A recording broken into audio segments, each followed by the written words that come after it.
Naranasan mo na ba yung parang hindi ka pa kumakain pero parang ang sakit na ng tiyan mo? O kaya yung parang kakakain mo pa lang pero may mainit na pakiramdam sa tiyan? Paano yung akala mong simpleng kabag lang pero gastritis na pala? Mga kasambahay, oras na para magkaroon tayo ng mas malalim na kaalaman sa ating gut feeling tungkol sa tunay na kalagayan ng ating bituka. Nako, dito lamang po yan sa Dr. Zon TV. Akala natin ang sakit ng tiyan ay dahil lang sa hilab, pagkain ng maanghang o kaya stress. Pero kasambahay, may mikrobyo na madalas hindi napapansin pero maaaring sanhi ng mas malalim na problema sa tiyan. Ito po ang Helicobacter pylori o mas kilala bilang H. pylori. Naku, iyan po ay isa sa leading causes ng gastritis. At para po sa isang quick info blast, alamin natin yan sa Dose of Information.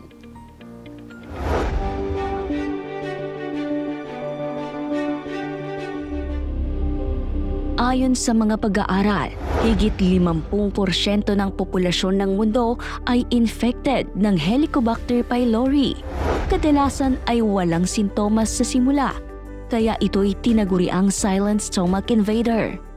Kapag hindi naagapan ng H. pylori ay nagdudulot ng inflammation ng stomach lining, maaaring magresulta sa gastric or duodenal ulcers.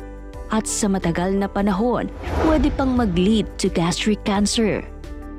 Ang H. pylori ay madaling maipasa sa pamamagitan ng contaminated o maruming pagkain at tubig, shared utensils, at poor hygiene.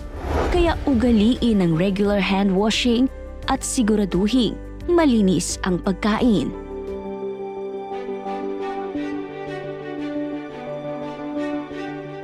Napaka-informative ng ating dose of information. Ako, sa gitna ng lahat ng mga sintomas sa tiyan, may iisa tayong laging dapat tandaan.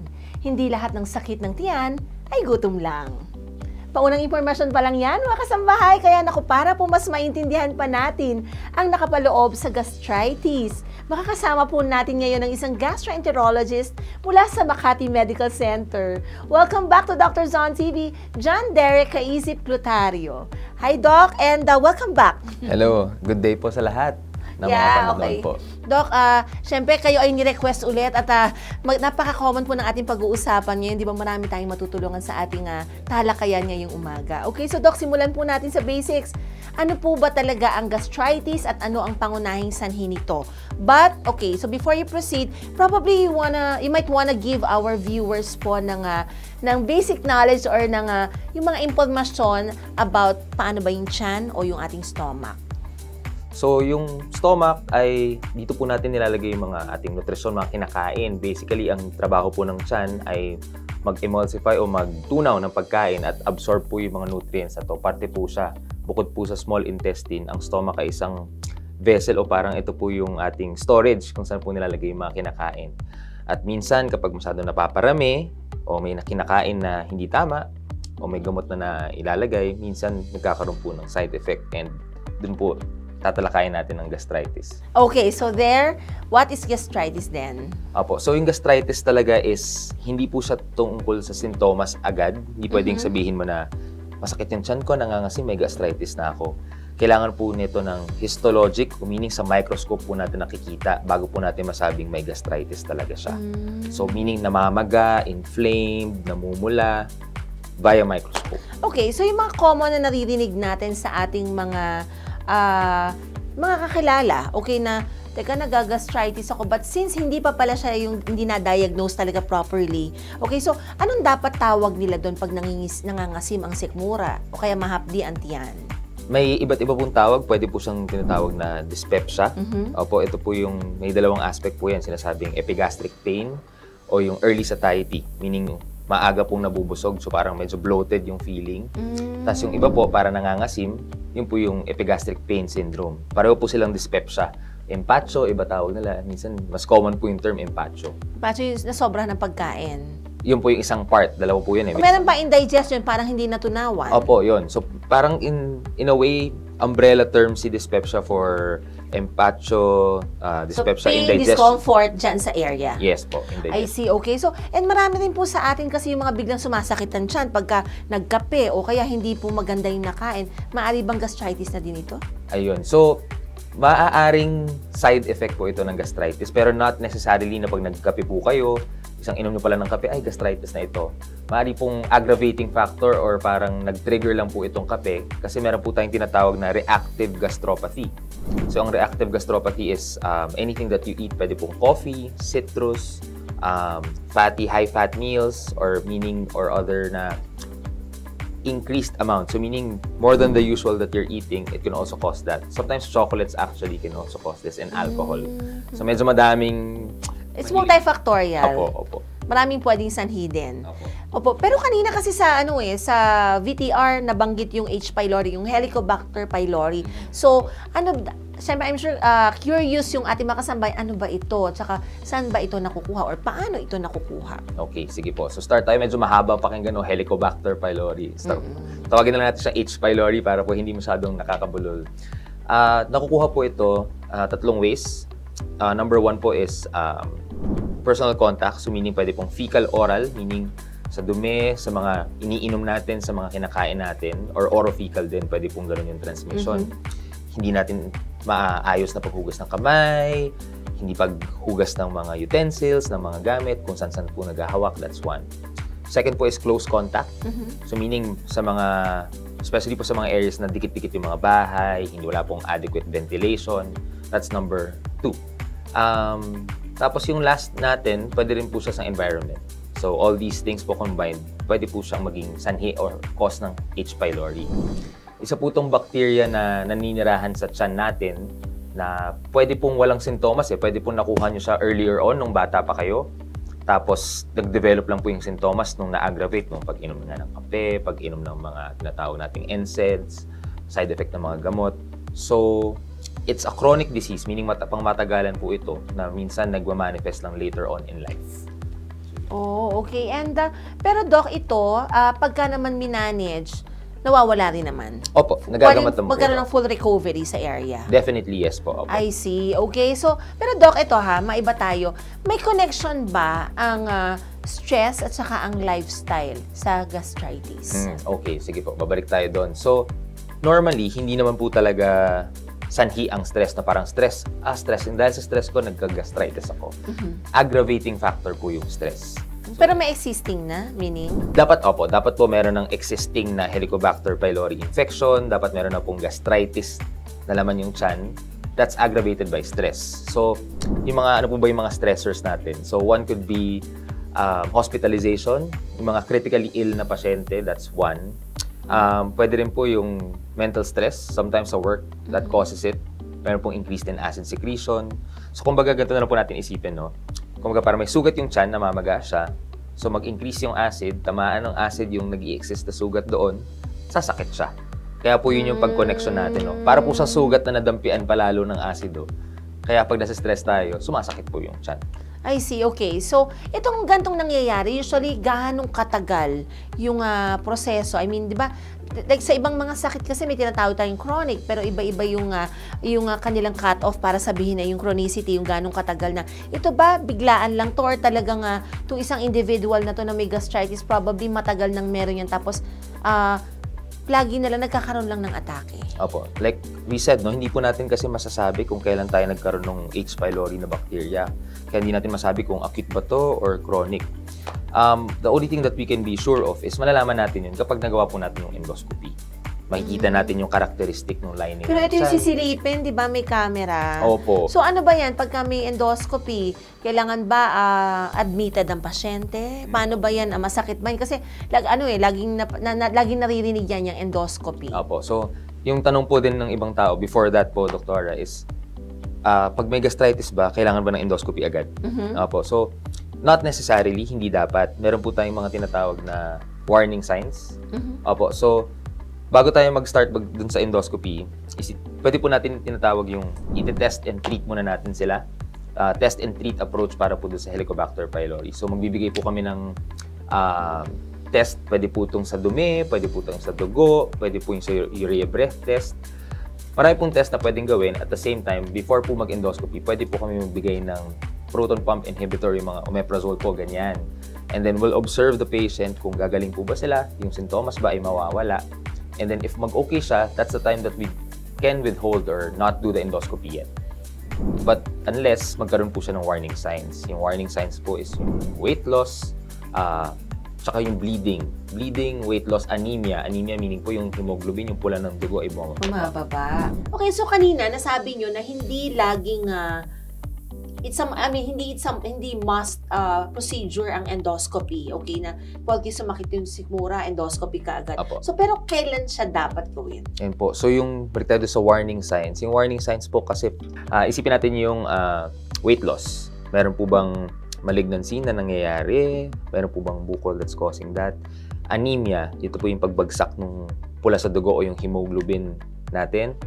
Let's see if there's minute or mga konting bleeding. And then lastly, overt na bleeding, meaning talagang nagsusuka ng dugo, umuubo ng dugo. Maaari po kasing makamay bukol. O baka mayroon pong damage sa lining ng stomach that's causing that kind of bleeding na dapat po masilip natin. Kasi yung treatment hindi po siya madadaan so sa gamutan. So if you have all that you mentioned, yun yung talagang mga indications na dapat gawin ng endoscopy. Opo, yes. Okay, and what do you expect to see dun sa endoscopy kapag talagang may gastritis ang pasyente? Okay, so sorry I forgot to mention yung family history also of gastric cancers. Kailangan po indication din po siya. Oh, okay. So if we're going in, meron pong mga acute, no? Acute meaning now, meaning panandali in less than 4 weeks. Meron pong pangingitim sa stomach. Ito po yung mga pangingitim talaga o pwedeng namumula. Pangingitim, yun yung mga medyo drastic na po na infection, emphysematous gastritis. Ano na po yun? More of extremes, that's uncommon na nangyayari. Pero yung mga common, we call it erosive gastritis, non-erosive gastritis. Namumula lang po yung lining ng stomach. Kapag chronic naman po siya, meron na po siyang pangangapal, para na po siyang nagkakaroon ng pangangapal or atrophy. Atrophy meaning nawawalan na po siya ng blood vessel, numinipis na po siya. Ang worry natin kapag nakikita natin yun ay baka po pwede po magkaroon ng dysplasia or parang pagkakaiba po ng cells or makeup po ng tiyan. That's worrisome po for the transformation into malignancy or cancer. Opo. Pero meron bang mga kaso na long-standing na pala yung gastritis pero basically walang nararamdaman na sintomas ang pasyente? Yan, good question po. So, chronic gastritis can also manifest asymptomatic po sila sa endoscopy lang. Pero gano'ng katagal yung parang pwedeng yun yan, normal, yun sinabi nyo kayo ng around 14% na parang asymptomatic. Apo. Okay, so pero basically nung sinilip sa endoscopy, ano na pala, hindi na maganda ang kondisyon dahil dysplastic na. So basically parang hindi na normal yung mga cells para dun sa location niya. Opo. So what we're meaning to say about this is hindi pwedeng baliwalain yung any symptom. And at the same time, dapat if ever meron po kayong any time na magkaroon po ng opportunity to have the screening test, we have to do the screening test po pag ganyan. Kasi minsan we have other indications for endoscopy. Sometimes yung hirap ng po ng paglunok. Dun minsan po nakikita yung incidental finding eh. We call it dysphagia. That's for another topic. Pero incidentally, we're still gonna complete the endoscopy. Tutuloy po namin hanggang sa tiyan. And then that's the time we see the gastritis. Tapos sasabihin ng patient, wala naman po kung nararamdaman na pangangasim ng tiyan o easily na nabubusog. Pero we see it. And then we treat it naman din. I see. Pero dapat pagka kunyari may mga ganong indications, how frequent should the endoscopy be done dun sa patient na yun? Okay, so actually, to be honest, hindi po natin kailangan na regular ulitin. What we can do, actually, first endoscopy, if it's just mild gastritis, hindi naman po worrisome, just pamumula, we can treat it. And then if the patient says na the symptoms, technically we have a benchmark, we say 50% of the symptoms improve. It's safe to say na, okay, we don't need to do a repeat endoscopy anymore on this patient. I see, but sa ganitong kaso, ganong ka-importante yung diet? Okay, so meron bang mga totally bawal na o kaya or highly recommended na lang once the patient has been diagnosed of gastritis? Apo, sige po. I think it's better to say what we can suggest and what we should avoid kasi especially as Filipinos, medyo makulit tayo, no? Oo nga Kailangan medyo Mahilig kumain na-emphasize. kasi ang mga Pinoy. Opo. So, sarap kasi ng luto natin. But, to name a few, doon muna po tayo sa negative and then sa good. So, yung mga dapat po natin iwasan, coffee, yung caffeine, actually, especially the caffeine component, soft drinks or any carbonated drinks, spicy, and then citrus. So, yung mga citrus natin, pwedeng mga dalandan, kalamansi, lemon. Maasim. Maaasim po. In that same aspect, even the vinegar, iwasan po natin. Ang unusual lang, but also causes these kinds of symptoms would be yung mga chocolates din. And most especially, alcohol. Yan ang mga dapat nating iwasan. Sa medical aspect naman po, ang talaga nagkakos nito, ang tinatawag nating NSAID. Ito yung mga pain reliever na usually naaabuso kasi yun nga po ang nangyayari. Masakit yung tiyan ko. Mag-take kaya ako ng pain reliever. But they don't know, apparently, it's really causing more harm than good to them because these painkillers are actually causing some mild damage dun sa lining. Irritation sa stomach, yes. Tsaka, isa sa dapat natin i-emphasize siguro, doktor, no? Yung akala nila pagka may masakit, inom lang ng inom, ng gamot. Kasi madaling makuha itong mga over-the-counter medications. Yes, that's true. Apo. However, it depends kung saan may party na masakit. Iba yung mga pain relievers na ibinibigay. For example, kung sa babaeng na nagdi-dysmenorrhea, ibang klaseng pain reliever yun. Dapat ang i-address mo doon yung contraction, di ba? Made of smooth muscle. I know this is nosebleed probably dun sa mga iba. But, I mean, to make the long story short, maganda magpakonsulta po para mas properly guided kayo of how to manage it correctly. Hindi lahat may phenamic acid. Hindi lahat naproxen, ibuprofen. Hindi po. So, kailangan minsan nga, may mga indication. Pag sa tiyan, minsan kailangan din yung hyoscine and butyl bromide. Diba, that's apo. So, it depende po talagang mag-guide sa inyo yung mga medical practitioners. Yes. Okay. So, Doc, yung kanina, yung sa mga pagkain na mga pwede, na dapat yun ang kinakain ng mga merong gastritis. We call it a low residue diet. So, yung mga oat, lean protein, mga chicken, ganito fish. So, ito po yung mga less harmful sa stomach. It causes less reflux ng bile, less reflux sa tiyan, so less irritation din po sa stomach. So, mga oat cereals, fish, and saka lean protein. Yan po. How about mga vegetables, Doc? Kasi di ba sinasabi nila, di ba, ang issue rin natin here, di ba, yung too much acid na acid level sa sikmura. Okay, so pero alam natin yung mga vegetables highly alkaline in pH. Will that help? It will help depending on how we cook it. So sometimes, 'di ba, hirap po tayong kumain ng gulay and we prefer to have it deep fried, very oily, o yung sinote sa garlic tas maraming oil. We would still prefer yung manner of cooking ng vegetables na steamed siya over the fried and over the sauteed with oil. Kasi the oil can aggravate, the deep frying can also aggravate being oily in nature. So, para po hindi ma-defeat yung purpose. Kasi parang magka-cancel out lang po siya eh. Oo nga. Okay, so steamed pa rin vegetables po. Okay. So, yun. So, basically, at least thanks for that input, no? And para po sa ating mga kasabay, ano po ba yung mga top 3 na mga preventive measures na pwede natin i-share to avoid gastritis? Okay. Consult your doctor muna. Kasi we need to know kung ano po yung habit, iba-iba habit ng pagkain ng mga tao eh. Number 2, avoid yung mga triggers po na nabanggit. Yung spicy, citrus, carbonated, alcohol, at saka po yung over-the-counter na pag-take po ng mga pain medications. Kasi itong mga pain medications na to, sobrang dami po nating gamot na pang-pain at meron po silang naaayon po na sakit. And then lastly, hindi lahat ng sakit ng tiyan ay gutom nga lang po, tama. Hindi po lahat ng sakit ng tiyan ay parang nalipasan lang ng pagkain.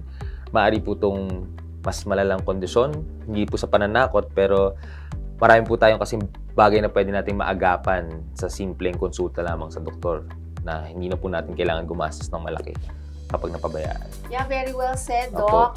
Ayan, at madami tayong nalaman tungkol sa gastritis na mula po sa mga sanhi, sintomas, at kung bakit hindi ito basta simpleng kabag lamang. But don't go anywhere just yet, dahil up next, may isa pa tayong segment na siyak niyong aabangan. Kaya tutok lang dahil magbabalik po ang Doctors on TV.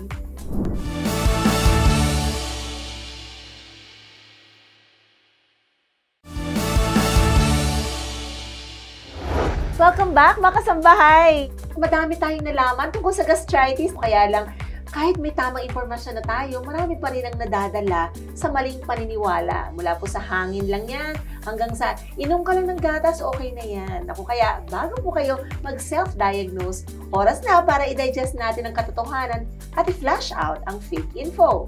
It's time for Mythbuster!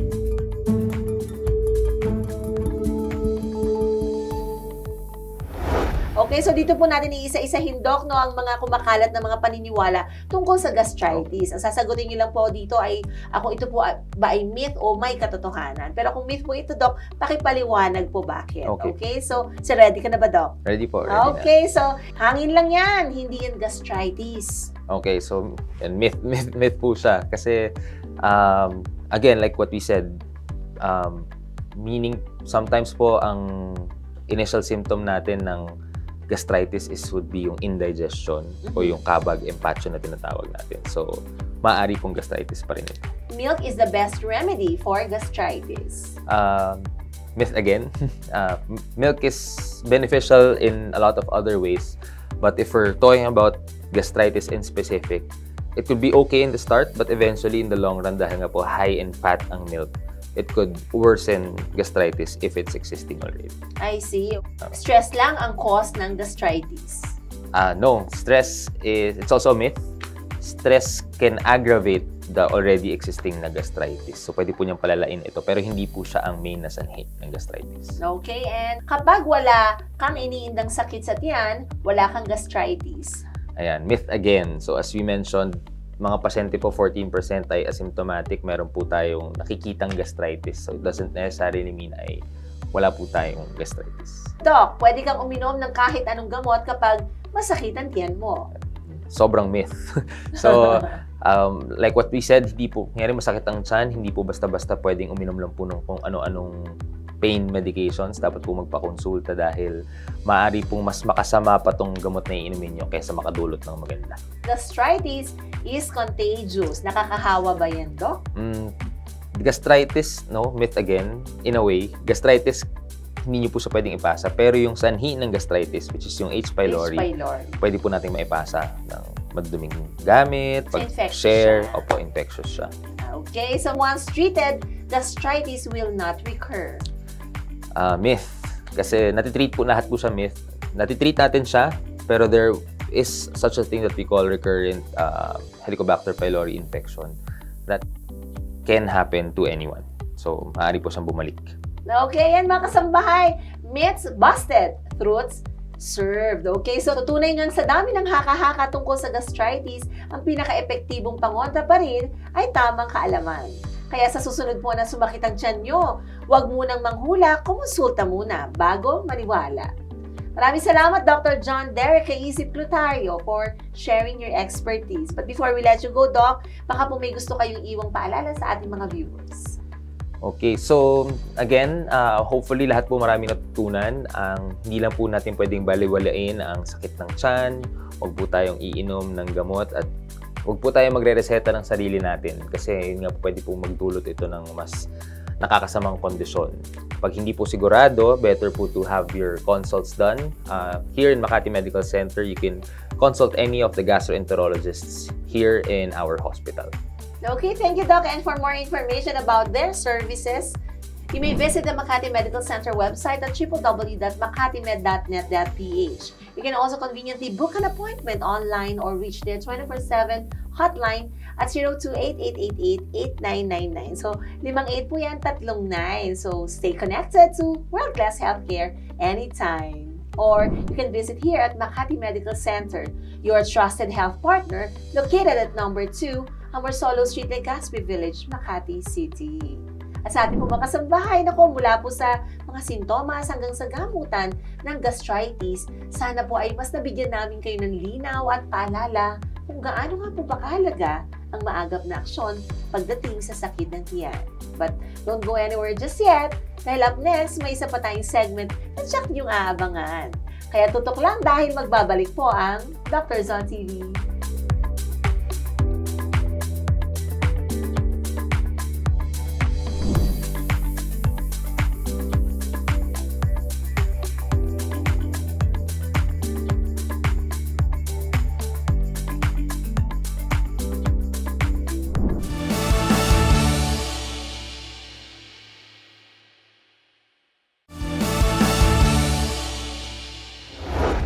Welcome back mga kasambahay!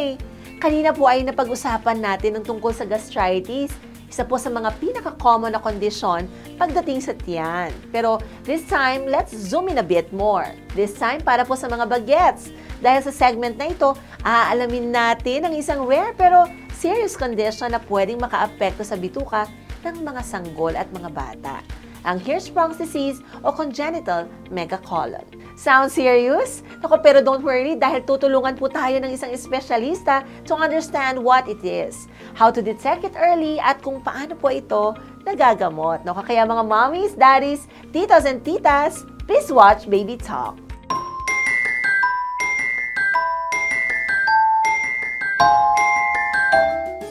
Magandang umaga mga kasangbahay. I'm Dr. Katrina Flor Cruz Dacanay, your pediatrician every Sunday morning here at Doctors on TV. May problema ba sa pagdudumi ang inyong babies mga kasangbahay?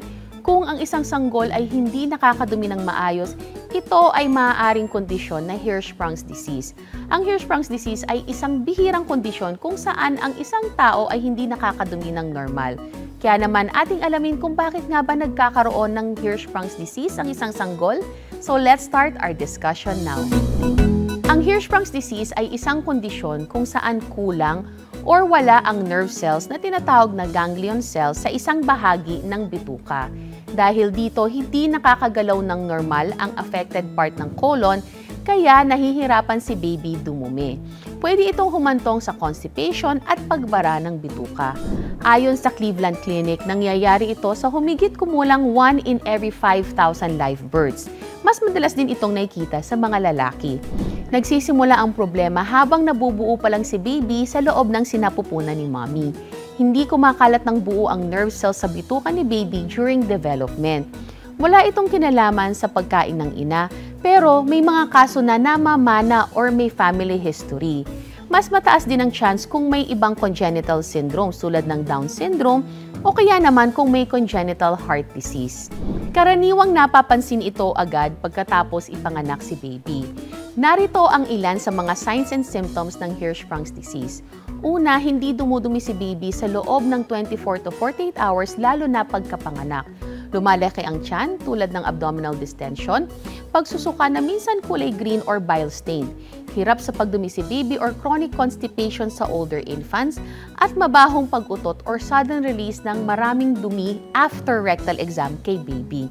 Ang ibang bata ay may signs ng delayed sa paglaki o kaya naman ay madalas ayaw kumain or walang ganang kumain. Kung nakakadumi man si baby, madalas ay maliliit, matigas or parang pellet-like yung stools o kaya naman minsan matagal bago magkaroon ng kahit anong bowel movement. Sa ibang kaso, explosive or sobrang daming dumi pagkatapos ng rectal stimulation. May 3 common diagnostic methods para makita ang Hirschsprung's disease. Una ay ang abdominal x-ray. Ito ay para makita kung may bowel obstruction or bara sa bituka. Ginagawa din ang contrast enema. Gumagamit ng dye sa x-ray para makita ang transition zone. And ginagawa din ang rectal biopsy. Ito ang pinaka-definitive test para malaman kung may Hirschsprung's disease. Kumukuha ng sample sa rectum para malaman kung kulang ang mga ganglion cells. Ito ang ginagawa para makumpirma ang diagnosis ng Hirschsprung's disease. Ang definitive treatment ng Hirschsprung's disease ay ang surgery. Karaniwan, ang ginagawa ay pull-through procedure kung saan inaalis ang apektadong bahagi ng bituka at kinokonekta ang normal parts sa puwet. Hindi ito natutugunan ng gamot or diet lang. Walang natural cure ang Hirschsprung's disease kaya kailangan talaga ng operasyon. Ang Hirschsprung's disease ay maaaring magdulot ng serious complications lalo na kung hindi agad na-detect or na-operahan ang bata. Pinakakaraniwang complication ay ang enterocolitis. Nangyayari ito sa hanggang 40% ng mga may Hirschsprung's. Ito ay ang pamamaga ng bituka na maaaring maging mild lang or pwedeng life-threatening. Ang mga signs ito would include lagnat, explosive diarrhea at matinding pananakit ng tiyan.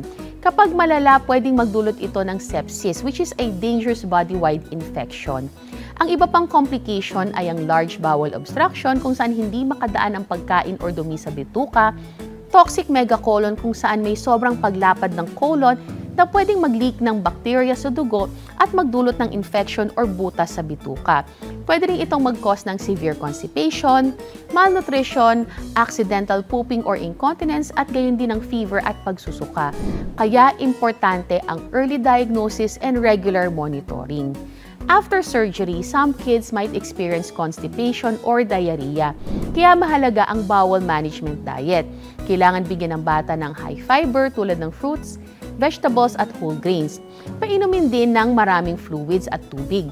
Iwasan ang mga junk food, processed food at yung mga masyadong maraming dairy. Bawasan din ang fatty, fried at gas-forming food like beans during recovery. Laging i-consult ang pediatrician or ang inyong dietitian for customized advice. Ang regular na constipation ay hindi congenital at pwede itong ma-relieve with fluids, tummy massage or dietary changes. Pero ang Hirschsprungs ay may structural problem talaga sa bituka. Ang red flags ng Hirschsprungs would be yung delayed first poop, severe bloating, explosive stool after stimulation at failure to thrive. Warm baths and warm compress sa tummy can soothe mild constipation. Pero hindi nito maaayos ang Hirschsprung's disease. Majority of children na naoperahan ay lumalaki ng normal, pero pwedeng may long-term issues gaya ng constipation, bowel accidents, enterocolitis or infection. Kaya importante ang regular na follow-up with your pediatrician and surgical team. Sino nga ba ang mga espesyalista na nag-aalaga sa mga bata na may Hirschsprung's disease? Nariyan ang neonatologist for newborn evaluation, pediatric surgeon who performs the pull-through surgery, pediatric gastroenterologist who helps manage digestion and feeding, ang inyong general pediatrician na nagko-coordinate ng long-term care, at ang pediatric dietitian who helps with bowel-friendly meals. With proper surgery and follow-up, most children grow well, go to school, and play normally. Ang mahalaga ay early diagnosis, successful surgery at suporta ng family.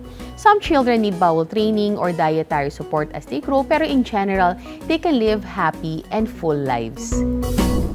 And that's it mga kasangbahay. Sana ay marami kayong natutunan sa araw na ito. Please remember to always talk to your pediatrician before giving any medicine to your baby. And always consult your pediatrician for your baby's overall health. Thank you again for watching today's episode. Again, I'm Dr. Katrina Flor Cruz Dacanay. You can contact me through my Facebook page and YouTube channel, Dr. Katrina Flor Cruz. I also have my Instagram and TikTok, katrinamd.ph. See you again in our next episode.